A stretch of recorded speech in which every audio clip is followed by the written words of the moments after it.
When the League of Legends fighting game was officially revealed to the world, Tom Cannon made it very clear that they were going to be going dark, meaning that it's going to be a while before we hear anything else about the game. So I didn't think I would be making a video like this, at least not for at least 6 months. But I just can't stop thinking about the game. I've even subjected myself to playing the original League of Legends game. That's how excited I am about Project L. I won't be doing a prediction list video for this game, at least not yet, because of the type of game that it's going to be, and it would be incredibly difficult to predict a base roster or anything like that. And the way I do this wishlist video is going to be very different to most video games that I cover. Normally when we talk about a fighting game or an arena fighter, we have to factor in the story mode and the base roster versus the DLC and some other stuff. But I don't think this game is going to have a traditional story mode, and I don't think it's going to have a traditional DLC cycle. I suspect the game will launch with a certain amount of characters, while adding characters every 2 months or so, kind of indefinitely. But that starting roster could be anywhere between 10 and 30 characters, or maybe even more than that. And to try and guess what that base roster size is going to be would be pretty absurd, because I have no idea what the direction of this game is going to be from that kind of production standpoint. So for this video, which is a wish list where I'm not trying to predict the roster, I'm going to arbitrarily set the character limit at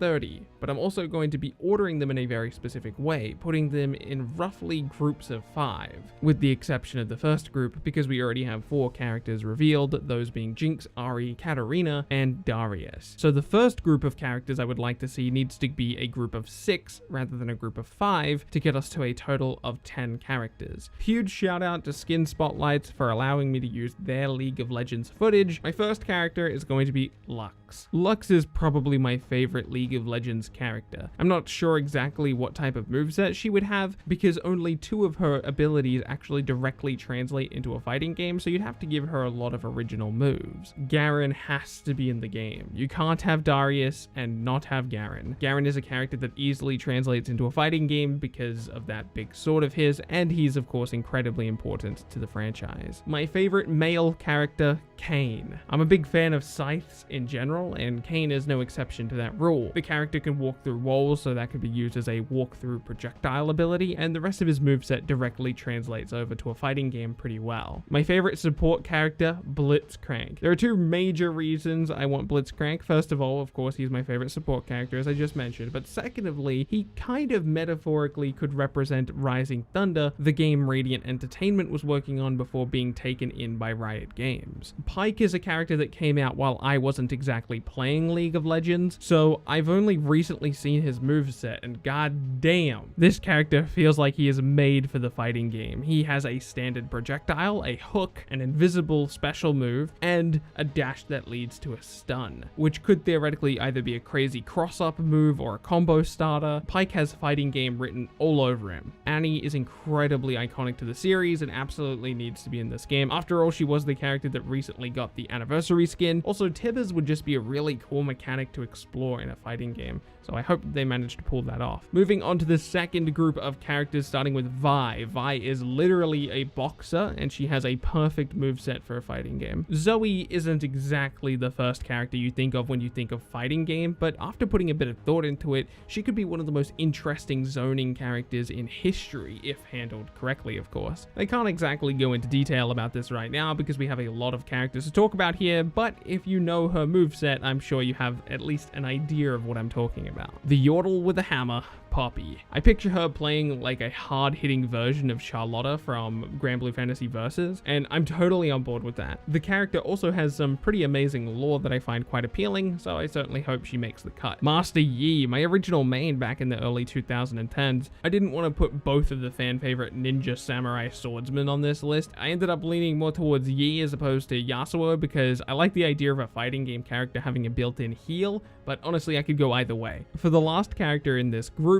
we have the only 2-in-1 character on the list, and that's Xayah and Rakan. Canonically and mechanically, the 2 characters are tied to each other, so why not have a situation here where one character supports the other? It seems like a perfect match to me, and the characters were received very well by the community, so I certainly hope they make it into this game as well. Our first character for group number 3, Akali. Akali is aesthetically a standout character for me, but let's face it, regardless of how awesome of a character she is probably going to get in the game just based based on the merits of KDA skins alone. I'm sure people will be demanding those KDA skins immediately as soon as they start seeing more KDA characters like Akali, and with that in mind, I'm going to go ahead and put all of the KDA members on this list. Next up, we have Camille. If I remember correctly, Camille was the first character added to the game after the announcement of Radiant Entertainment being bought out by Riot Games. And the first time I saw Camille back in, I think it was 2016 or maybe early 2017, I remember thinking, oh, she's in the fighting game. Because at the time, people were theorizing about what ended up becoming Project L. Her incredibly high mobility and her blades that are on her legs scream fighting game. Our next character is a character a little more difficult to imagine in a fighting game, but I'd like to see it, and that's Gnar. Gnar has an awesome design, and it's a rare opportunity to see such a unique character in a fighting game. I'm honestly not sure how I would tackle the design problems that this character brings along, but I'm surely excited to see what Riot eventually does do,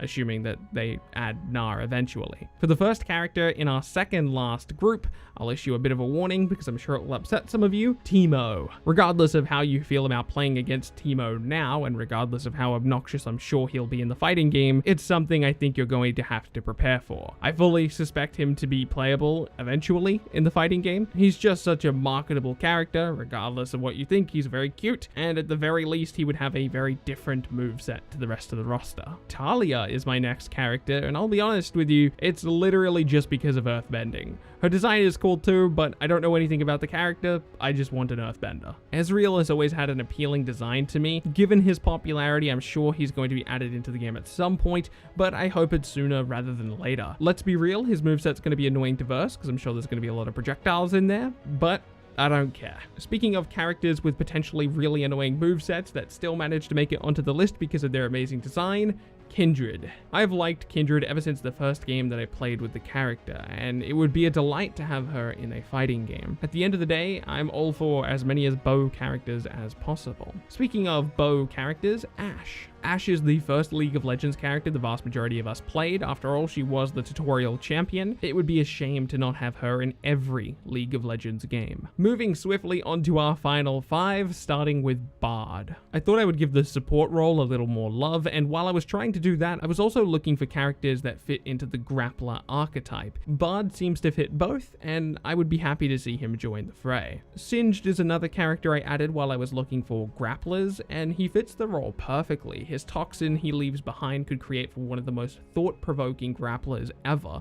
but I'm sure he'll still get cold brain dead anyway, so let's move on to a character we can all get behind. Lee Sin. While Lee Sin certainly has his haters here and there, it's hard to say that he doesn't fit right in at home in a fighting game. The character is perfect for it, and I'm sure the fans would go crazy about it. Riven is our second last character. I picture her being an execution-heavy character, relying on long combos and speed as opposed to footsies and neutral, which will help mix up the metagame, which I think will be very important for this type of game. And for our last character, I've picked an odd one, but one that could have one of the most fun movesets in the entire game, Zac. That's right, Zac. He could jump into the air, split into two. You would have to guess which one of the ooze piles he has become. I kind of imagine the enemy fighting a wacky inflatable arm flailing tube man, and I love that. So there it is. My 30 character wish list for the League of Legends fighting game currently being named Project L. I'm sure it will be some time before I'm talking about this game again, but trust me, I will be covering it because I am very excited about it. As soon as there's more stuff to talk about, I will be here to do so. I hope you've enjoyed the video. My name has been Bilbsy, and I'll be sure to see you in the next one.